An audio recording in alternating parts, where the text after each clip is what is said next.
हमारे इस channel Mithila junction को लाल button दबाकर सब्सक्राइब करें व घंटी के निशान का बटन दबाएं ताकि सभी नए वीडियो आप तक तुरंत पहुंचे बिल्कुल मुफ्त।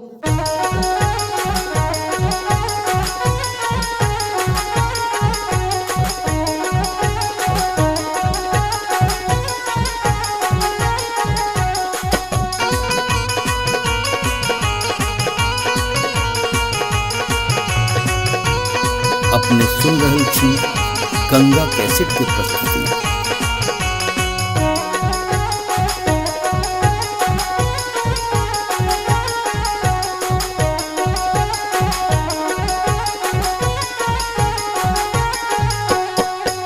नामी नामी केसिया के लिलिया भुइया तोड़ लोटो रे जान भुइया तोड़ लोटो रे जान लागे जेना लहरे कोनो नगिनिया रे जान लागे जेना लहरे कोनो नगिनिया रे जान।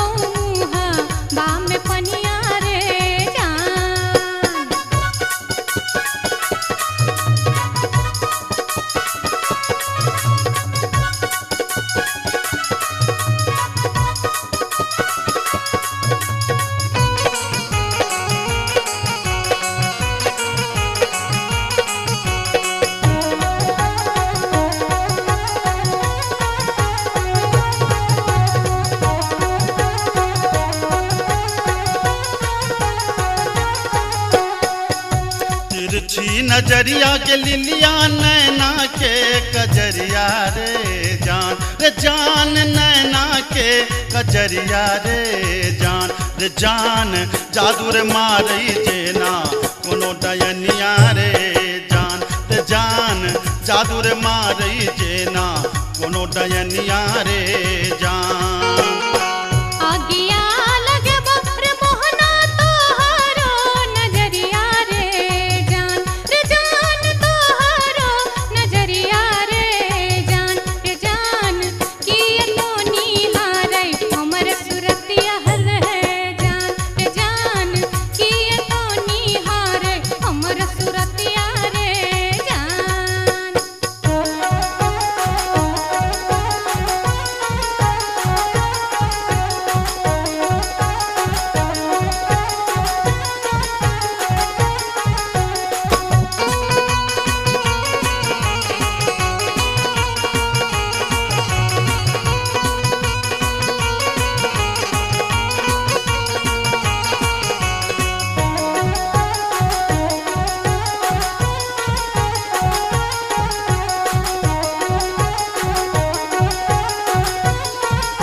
धारी सुनही के लिलिया हमारो बचनिया रे जान हमारो बचनिया रे जान लागी रे गेलई तोरा सौ प्रीतिये रे जान लागी रे गेलई तोरा सौ प्रीतिये रे जान।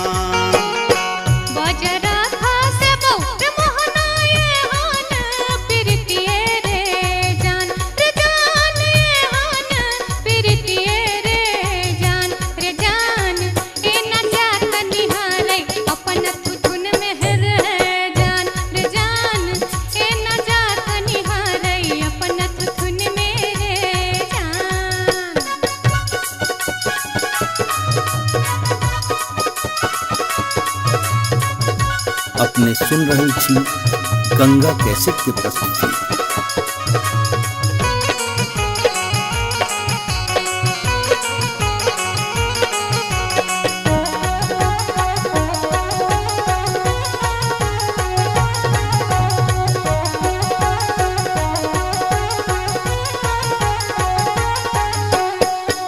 एहन सुंदर मुहमा के लिलिया एहना बचनिया रे जान एहाना बचनिया रे जान कारी रंग शोभई छठ भगवानो रे जान कारी रंग शोभई छठ भगवानो रे जान। हमरो ता चाही रे मोहन साची रे सिनहिया रे जान साची रे सिनहिया रे जान हम छिरा था तो हमर मन मोहने रे जान हम छिरा था तो हमर मन मोहने रे जान कारी रंग शोभई छठ भगवानो रे जान हम छिरा था तो हमर मन मोहने रे जान। हमारे इस चैनल मिथिला जंक्शन को लाल बटन दबाकर सब्सक्राइब करें व घंटी के निशान का बटन दबाएं ताकि सभी नए वीडियो आप तक तुरंत पहुंचे बिल्कुल मुफ्त।